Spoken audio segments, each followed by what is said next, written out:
Hello વિદ્યાર્થી મિત્રો, welcome to YouTube channel D solution. આજે આપણે જોવાનું છે ધોરણ 6માં ગુજરાતીની આઈડિયલ સ્વાધ્યાય પોથીમાં સત્ર 2નો 18મું કાવ્ય છે એકલો જાણે રે. એ આજે આપણે જોવાનું છે. તો વિડીયો ગમે તો લાઈક કરજો, શેર કરજો, કોમેન્ટ કરજો અને બીજા વિદ્યાર્થી મિત્રો સુધી પણ પહોંચાડજો, જેથી કરીને દૂરના છેવાડાના વિદ્યાર્થી સુધી આપણો વિડીયો પહોંચી શકે. અને તમે પણ એક કામ જરૂર કરજો કે તમારા વોટ્સઅપમાં પણ તમારા મિત્રને જરૂર આ આપણો વિડીયો શેર કરજો. ચાલો તો હવે આપણે પાઠની શરૂઆત કરીએ. ચાલો, એકલો જાણે રે કવિતાના સાચા લેખક છે રવિન્દ્રનાથ ટાગોર. રવિન્દ્રનાથ ટાગોર છે એ બંગાળી ભાષામાં કવિતા લખતા હતા, એટલે એનું અનુવાદ કર્યું છે મહાદેવભાઈ દેસાઈએ આ કવિતાનું. ચાલો, અહીંયા કાવ્યની પહેલાં સમજૂતી તમને આપી દીધેલી છે. ચાલો તો હવે આપણે શરૂઆત કરીએ તમારા ફેવરેટ વિકલ્પોથી. ચાલો, સૌથી પહેલાં છે વિકલ્પો. પેલું છે કે કવિ મનુષ્યને કેવી રીતે જવાનું કહે છે? તો જવાબ આવશે એ, એકલા. પછી બીજું છે અભાગી શબ્દનો અર્થ શું થાય છે? તો જવાબ આવશે એ, કમનસીબ, જેનું નસીબ સારું ન હોય એ. પછી ત્રીજું છે કવિ કયું ગાણું ગાવાની વાત કરે છે? તો જવાબ આવશે બી, મનનું. પછી ચોથું છે ધાને શબ્દનો અર્થ શું થાય છે? તો કે ડી, દોડવું. પછી પાંચમું છે કયો શબ્દ આપ શબ્દનો પર્યાયવાચી નથી? તો જવાબ આવશે એ, વાદળ. પછી આગળ આવે છે ખાલી જગ્યા. એમાં પેલું છે કે તારી હાક સુણી કોઈ ના આવે, એટલે જવાબ આવશે હાક. પછી બીજું છે રણ વગડે નિસરવા ટાણે સૌ ખૂણે સંતાય, તો જવાબ આવશે નિસરવા. પછી ત્રીજું છે ઘનઘેરી તુફાની રાતે, તો જવાબ આવશે ઘનઘેરી. પછી આગળ આવે છે ખરા કે ખોટા. એમાં પેલું છે કોઈ સાથ ન આપે તો પણ આપણને પોતાના કરવા જેવા કામ લાગે તે કરતા રહેવું જોઈએ, તો જવાબ આવશે સાચું. પછી બીજું છે ડરી ગયા પછી પણ મોટા ભાગના લોકો કહેવા જેવી વાત કહે છે, તો જવાબ આવશે ખોટું. પછી ત્રીજું છે કોઈ કામ છોડીને બધા પાછા વળે તો પણ તું તે કામ આગળ વધારજે, તો જવાબ આવશે સાચું. પછી ચોથું છે તમને જે ગાવાનું મન થાય તે તમારે સૌની સાથે જ ગાવું, તો જવાબ આવશે ખોટું. પછી પાંચમું છે જ્યારે બધા સંતાઈ જાય ત્યારે તું પણ સંતાઈ જજે, તો જવાબ આવશે ખોટું. પછી છઠ્ઠું છે પગમાં લોહી નીકળે તો પણ તું રાનમાં આગળ વધતો રહેજે, તો જવાબ આવશે સાચું. પછી સાતમું છે રાત તોફાની હોય ત્યારે બધા બારણા બંધ કરી ઘરમાં જ રહેવું જોઈએ, તો જવાબ આવશે ખોટું. પછી આઠમું છે તું અજવાળું અને હૂંફ આપનાર દીવો થજે, તો જવાબ આવશે સાચું. પછી નવમું છે એકલો શબ્દ માત્ર છોકરાઓને જ લાગુ પડે, તો જવાબ આવશે ખોટું. પછી આગળ આવે છે ચોથો પ્રશ્ન, નીચેના પ્રશ્નોના એક એક વાક્યમાં ઉત્તર લખો. એમાં પહેલું છે કે કવિ શું થાય ત્યારે મનનું ગાણું એકલા ગાવાનું કહે છે? તો કે સૌ ફરી જાય અને મોં ફેરવીને બેસી જાય ત્યારે પણ મનનું ગાણું એકલા ગાવાનું કવિ કહે છે. પછી બીજું છે કવિ કેવી રીતે ગાવાનું કહે છે? તો કે કવિ હૈયું ખોલીને અને મન મૂકીને મનનું ગાણું એકલા ગાવાનું કહે છે. પછી ત્રીજું છે જોશ ભરવું એટલે શું? તો કે જોશ ભરવું એટલે કે બળ કે હિંમત આપી ઉમંગ કે ઉત્સાહનો સંચાર કરવો. પછી ચોથું છે રણ વગડે નીકળવા સમયે કવિ શું કહે છે? તો કે રણ વગડે નીકળવા સમયે જ્યારે સૌ ખૂણે સંતાય છે ત્યારે પગમાં કાંટો વાગે ને લોહી નીકળતા પગે પણ કવિ દોડવાનું કહે છે. પછી આગળ આવે છે નીચેના પ્રશ્નોના ટૂંકમાં ઉત્તર લખો. હવે આ ટૂંકમાં ઉત્તર એ તમારી સ્વાધ્યાય પોથીમાં આપેલા જ છે, એટલે સમજાવતો નથી. ચાલો તો પછી આપણે હવે આગળ વધીએ હરવા. વાંચવો હોય તો વાંચી લેજો, એકવાર ફરીથી બતાવી દઉં. ચાલો પછી આગળ નીચેની કાવ્ય પંક્તિ પૂરી કરો. એમાં પેલું છે કે જો સૌના મોં સિવાય ઓરે ઓરે ઓ અભાગી સૌના મોં સિવાય, જ્યારે સૌએ બેસે મેં ફોરવી સૌએ ફરી જાય ત્યારે હૈયું ખોલી અરે તું મન મૂકી તારા મનનું ગાણું એકલો ગાને રે. પછી આગળ આવે છે કે જ્યારે દીવો ન ધરે કોઈ ઓરે ઓરે અભાગી દીવો ન ધરે કોઈ, જ્યારે ઘનઘેરી તુફાની રાતે બાર વસે તને જોઈ ત્યારે આભની વિજે તું સળગી જઈને સૌને દીવો એકલો થાને રે. છેલ્લા કાવ્ય પંક્તિ પણ પૂરી થઈ, તમારા ટેક્સ્ટબુકમાં આપેલી જશે. પછી આગળ આવે છે સાતમો પ્રશ્ન, માગ્ય મુજબ ઉત્તર લખો. એમાં છે કે નીચે આપેલી ઘટનાઓને કાવ્યના કયા ભાગને લાગુ પડતી લાગે છે તે લખો. એમાં જો આપેલી લીટી છે કે સામા પટેલે એકલે હાથે સીમમાં વૃક્ષો ઉછેર, તો કાવ્યનો કયો ભાગ છે? તો કે ત્રીજો ભાગ છે. તમારી પાઠ્યપુસ્તકમાં ખોલીને જોવાનો ત્રીજો ભાગમાં આ વસ્તુ કહેવા માગે છે. પછી બીજું જે આપ્યું છે એ કોને લાગુ પડે છે? તો કાવ્યનો ભાગ પહેલાનો છે. કે દિવ્યાએ મિત્રો સાથે નદી કિનારે જઈ નદી, પથ્થર, પરપોટા, તડકો વગેરે ધ્યાનથી જોવાનું નક્કી કર્યું. સુરેશે કીધું કે તેને લેસન કરવાનું છે. મયુરે કહ્યું કે મામીના ઘરે જવાનું છે. એમ એક પછી એક મિત્રો તેમાંથી નીકળી ગયા. એટલે દિવ્યા નદીએ એકલી ગયા. કાવ્યના ભાગ એકને લાગુ પડે છે, એટલે કે એના જેવું જેવું છે. પછી ત્રીજી લાઈન છે એ વાંચીને તો એ કયા કાવ્યના ભાગને લાગુ પડે છે? તો કાવ્યના ભાગ ચોથાને લાગુ પડે છે. પછી ચોથું છે કે રાજા પોરસે બીજા રાજાઓને યુદ્ધમાં જોડાવા કીધું, પણ સિકંદર સામે લડવા કોઈ રાજા આવ્યો નહીં. ત્યારે પોરસ પોતાની સેના લઈ સિકંદર સામે લડવા ગયો. તો આ કાવ્યમાં કયા જેવું લાગે છે? તો કાવ્યનો ભાગ બીજા જેવું લાગે છે.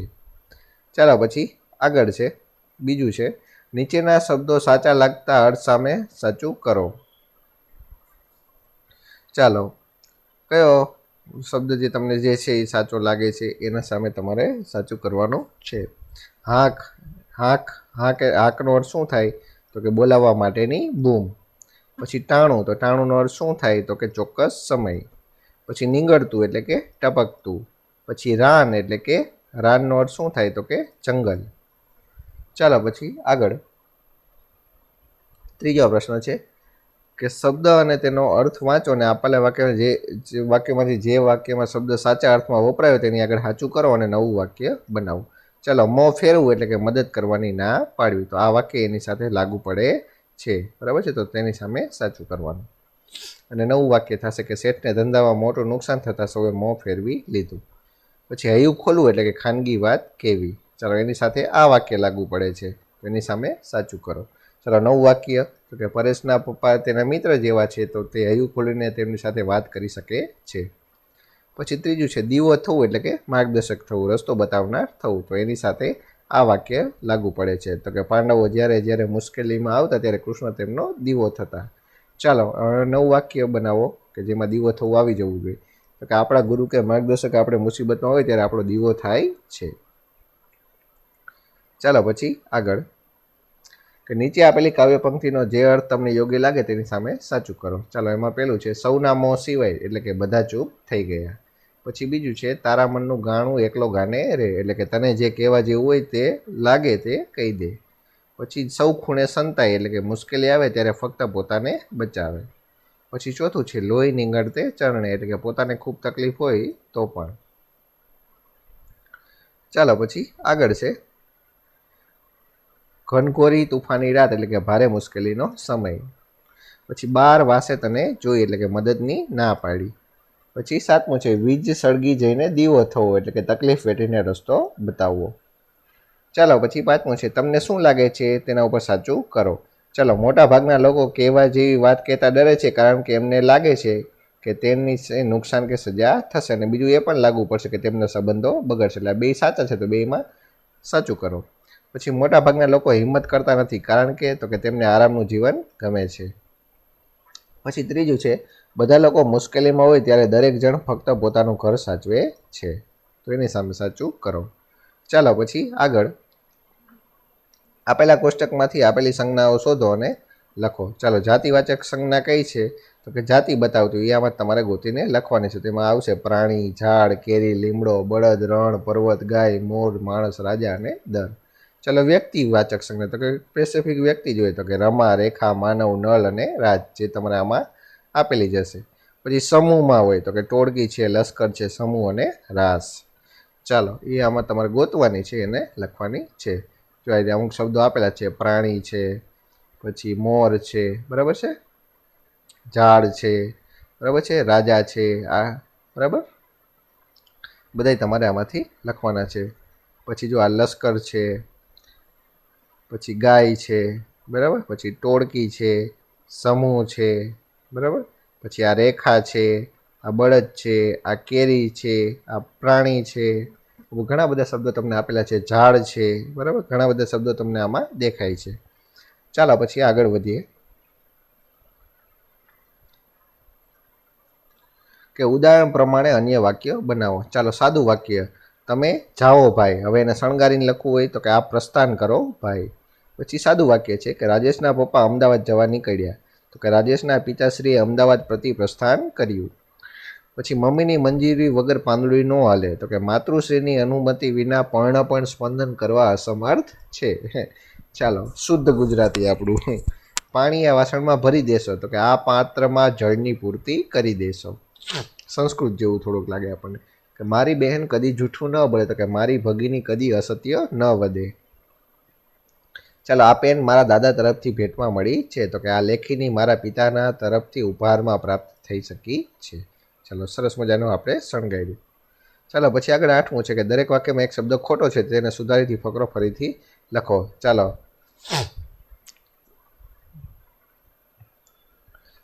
કબડ્ડી આપણી રાષ્ટ્રીય રમત છે તો એની જગ્યાએ રાજકીય. જૂથ હોવા છે તો હોવાની જગ્યાએ હોય છે. પછી દરેક જૂથમાં 7 ખેલાડી હોતા છે તો હોતાની જગ્યાએ હોય આવે. પછી આ રમતમાં શ્વાસ પરની પણ શ્વાસ પરની ન આવે, શ્વાસ પરનો આવે. કાબુ અગત્યનો બની રહે છે. કબડ્ડીની બીજો વિશેષતા છે, બીજો ન આવે પણ બીજી આવે. બરાબર છે. ચાલો આ બધું સુધારીને તમારે ફરીવાર આખું આ લખવાનું છે. ચાલો હવે કવિતા 9મો પ્રશ્ન છે કવિતાના આધારે મુજબ સૂચન કરો. ચાલો એમાં પેલું છે અજવાળું કે પ્રકાશ જેવો અર્થ ધરાવતા શબ્દ તો એને કહેવાય દીવો, વીજ અને સળગી. પછી બીજું છે કુદરતી વસ્તુઓ દર્શાવતા શબ્દ તો કે રણ, વગડો, વીજળી અને આપ જે તમારી કાવ્ય પંક્તિમાં આપેલા છે. પછી ત્રીજું છે માનવ શરીરના અંગોના નામ આવતા શબ્દ તો કે મોં, હૈયું અને મન. આ બધા તમારા કાવ્ય પંક્તિમાં બધા શબ્દો આવે છે. ચાલો પછી આગળ આવે છે જોડકા જોડો.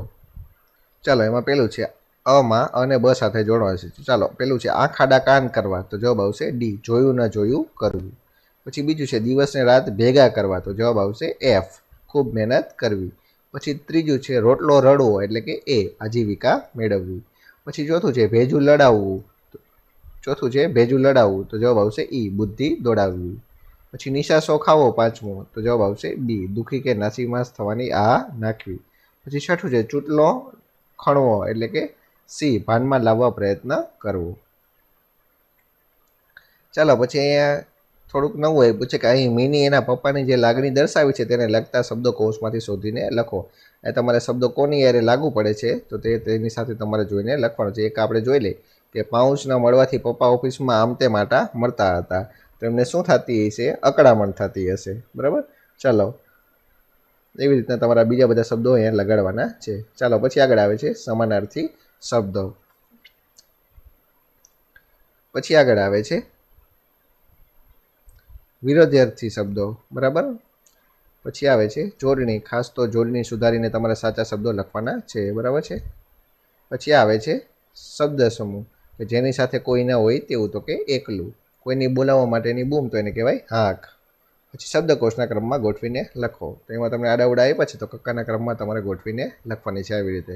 બીજું પણ પૂછ્યું છે તો એને પણ તમારે કક્કાના ક્રમમાં ગોઠવીને લખવાની છે. ચાલો તો અહીંયા તમારો આ પાઠ આપણો થાય છે 18મો એકલો જાનેરે પૂરો. વિડીયો કેવો લાગ્યો તે કોમેન્ટ કરજો અને બીજા વિદ્યાર્થી મિત્રો સુધી પણ પહોંચાડજો. વળી પાછા મળશું નવા વિડીયોમાં. ત્યાં સુધી જોતા રહેજો આપણી ચેનલ ડી સોલ્યુશન.